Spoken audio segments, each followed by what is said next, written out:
welcome back to Roll With It. This is episode 10. Tonight we're going to create a creature or a character.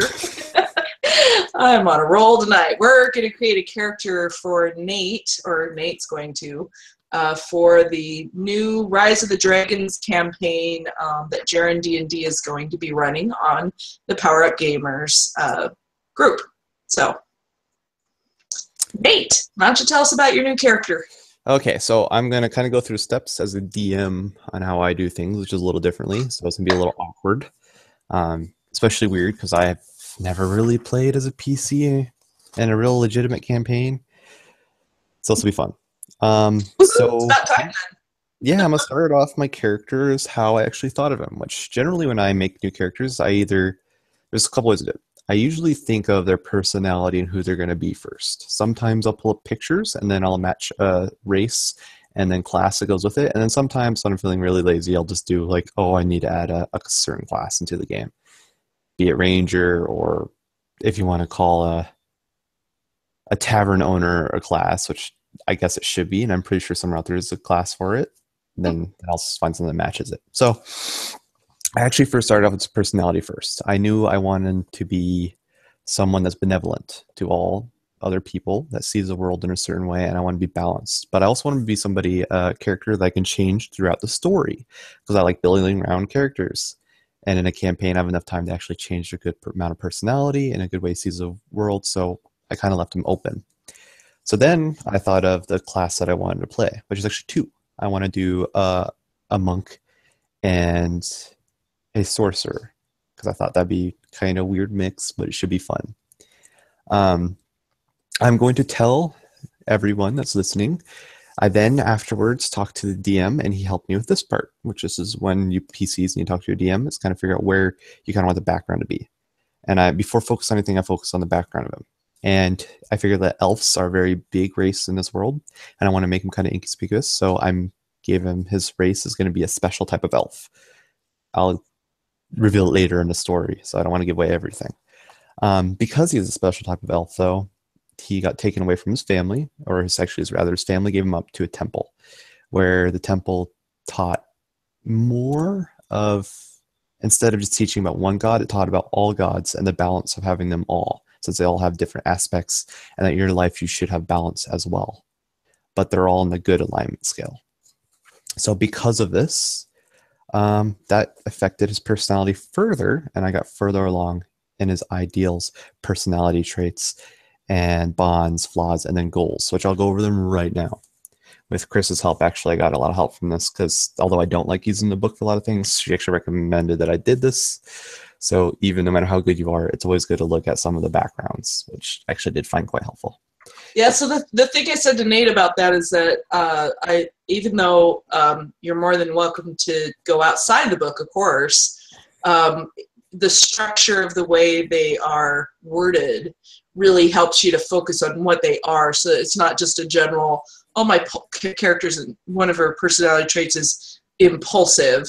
It gives you something about what that means that really tells the DM and the other players something if they need to know it. And it helps you shape your actions from it. So I always think it's great to at least look at them and then customize them as needed. Or that happened like when we were making your character. It did. We exactly. did go off and kind of do our own, but it helped us to kind of... It reined us back in. Yeah. So anyway, go ahead. So the first personality trait that I want to have is that he can empathize with all beings, since he is, and he believes in balance. He wants to find peace amongst everyone, including even evil and otherwise other side alignment characters. Another thing I want him to have, which is kind of cliche, but I don't really care, is that he has a very good attitude towards things. He's very optimistic, and he sees the world in rose-colored glasses, as you expect somebody who's young to do so. And then my last one that I want to have for his personality trait, which just kind of also leads into his flaws, is that he's very naive. He spent a lot of his time in the temple being taught, just being fed and learning his spells and his skills and his fighting techniques and his practices and all the other things that kind of makes himself up. He's never really had true interaction with the outside world. So he's going to be very naive to people. One thing I do want him, though, is I want him to be able to see the world and see everybody in it as the same and all followers of certain gods and children. So hopefully he's not going to have any racism, any prejudice, any of that type of thing. Always open to a new challenge and new person. Which that kind of goes into his ideals, which I wanted him to have. His main ideal in life is to have balance, and balance for all people.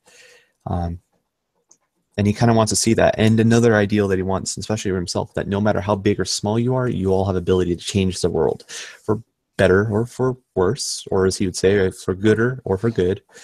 Because even though you might see one event as bad, it might have really good implications later on.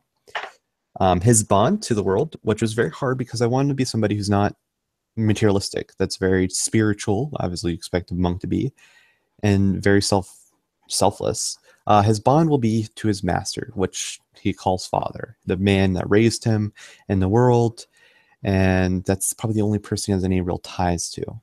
And his flaws would be, as I already mentioned, he's very naive, so easily changed and persuaded by other people. But another one of his flaws is that he's very hard on himself and always trying to surpass his last greatest achievement, which even he will admit will probably be his undoing. Maybe one day going from killing a dragon to killing 2 if he needs to, or saving 2. We talked a little bit too about the fact that his sheltered upbringing and the fact that he doesn't have a lot of material needs might make him a little vulnerable to, for not understanding the value of a dollar or the material worth of things. I fear he's going to lose a lot of his money really quickly and he can get swindled. It's going to be really interesting for him. But he does have this on his side. He is insightful and very perceptive. So hopefully he can kind of see the evil in somebody. We're hoping. Probably not. He's probably going to spend it all on... You've kind of set him up to be somebody who believes the best about everybody too, right? So yeah. So it might be a little hard, but I think he also understands that there is negativity. But I do believe, I bet he's going to be the type of person, if I get into the opportunity, if he goes into a city and he sees there's people without clothing, he's just going to waste all his money being like, oh, here, buy clothes and buy yourself food. That sounds right. Just right. And then this leads to his goals, which I'm not giving away all of his goals, but I think maybe one of his major goals that he's going to explain is not only to bring more followers to his teaching, but maybe one day even becoming a master and teaching other disciples by his own. It is technically in his destiny that he's always been told that he'll become this person, and anybody who sticks around long enough will see why. That's great. I like that. So to kind of get into some of the ways that we actually figured out how. So actually I have a question for you before we move on to the next piece. Yes. You just going back to what you said about working with the DM toward the background. What kind of questions do you ask the DM to help you with that process, or is there a specific set of questions, or what do you look for from the DM? There is, and to kind of give a really easy example to anybody who's willing, trying to follow on, listen, understand. Ask something that's really imperative to your character. I mean, my character would be that he was following gods, and he basically told me he didn't really have any too big of an idea what the gods were. He's going to create them all later. So I kind of decided to make a character that follows all of them. At least all the good ones. So that kind of made it easier. Another question to ask concerning your character is ask about some of the backgrounds, ask about some of the races that's there, ask about what's going to be in the campaign, ask especially what the group is like. Are they a bunch of role players, or are they more murder hobos? Is it a group of good, neutral, or otherwise evil? And what does the DM want? Because there's a lot of questions that you don't really hear. It's always like, oh, what do I want as a player? Ask what do you as a DM want to play? Because I promise if you're playing a game that a DM's into, it's going to make it a lot of fun for you guys. So he told me he likes neutral or good groups, so I decided to go good. That can have the ability to be neutral, since he sees good and evil as both important. And he just kind of told me about the world, saying there's a lot of elves, and that there's going to be dragons, which are going to be crazy. So he said no dragonborn. So if I made a dragonborn class, I would have been screwed. And he was getting kind of tired of the group all choosing human. So I went with elf. A special type of elf, but elf nonetheless. Excellent. From there, though, I got to work with him and I got to make something unique for my character. So he's unique in a couple ways, which we'll unravel later. So yeah, there's that fun. Cool. I never would have thought to ask the DM what he wants. Like, did you literally ask that general a question? What do you want? Yeah. Or do you say, like, what are you looking forward to in the game? That's honestly what I ask. Cool. And what you like doing. And also you can always ask your style. I mean, it's really important to ask a DM that. I mean, if you're somebody who likes description and likes hardcore roleplay and all the romance and stuff, and you're trying to go with a DM that just wants to do action scenes all the time, like, mm-hmm. Right. It's not going to work out. No. Explosion all the time. That's probably good to know, too, is in deciding if you're going to play at a campaign with somebody. Yes. So I also want to make a character that was really easy to get along with. And I feel like overall, he's going to be great. Because he's not even getting mad at you, even if you wrong him. He's not going to be somebody who's going to hold grudges. Right. And he's not going to be prejudiced. So, yes. Awesome. This is my first PC. This is going to be interesting. I'm very, yeah. So let's kind of get more of the other parts. Anybody who's kind of trying to, if any of you guys maybe know something I don't and I did something wrong, please feel free to mention. I'm definitely not an expert. I've only been DMing for about a few months now with the rulebook. So I'm not 100% sure, but I did dual class. So I kind of made two sections, one for my monk and one for my sorcerer. And that's the only way I can really find right now. I'll let you guys know maybe later on if I found a better sheet. I'm going to be looking for it because this is a lot of information. I definitely made it hard on myself. Yeah, if anybody has tips on, neither one of us have multi-class before, so if anybody has tips on how they track those pieces and put it together, gosh, please share in the comments. We'd love to learn about that some more. I would like to know, especially. But one thing I did find interesting is that your levels add up, and then it adds up to your total level. So I think it's, 6th level you get +3, or is it 5th level you get +3 to proficiency? 6th, I believe. 6th. So let's say if I have a 3rd level monk and a 3rd level sorcerer, I still get a +3 to my proficiency because in total I'm a 6th level character just with the 2 other classes. And you as a character, unless your DM says otherwise, can choose which part he wants to level up at any time, which is pretty cool. And then you get, as far as I understand... Oh, excuse me, it's 5th. 5th, okay, so 5th level. So if I have a 2nd level sorcerer and a 3rd level monk, it totals in 5 levels. So then that adds for proficiency. But you don't, because you have to be 5th level in that class. Yeah, so you're still going to stay with, if it's 2nd level of monk, you're still only going to get 2nd level stuff, but for your proficiency and your total experience points, it's going to add up. So they're going to, which I think is pretty cool. Back in 2nd edition, DMs had to actually track what you did in each class, and when you leveled up, they would, we're still playing a 2nd edition game, and we have one multi-class player, and every time we get experience points, sometimes she doesn't get both experience in both levels. It just depends. So this is so much simpler. One thing that I see a lot of DMs get annoyed at is min and maxing certain players, which I as a DM have no problem with it, actually.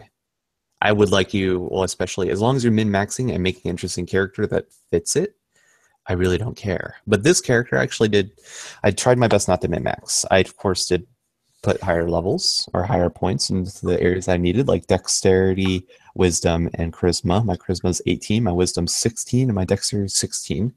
He decided to give us all +1 on everything, so that's the reason why it might seem unusually high.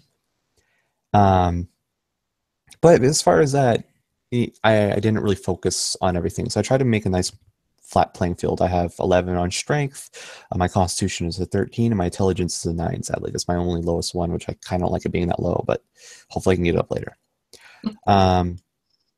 Because of that, I wanted to think more of what my character would take. He's not a traditional monk, obviously, since we're teaching sorcery as well.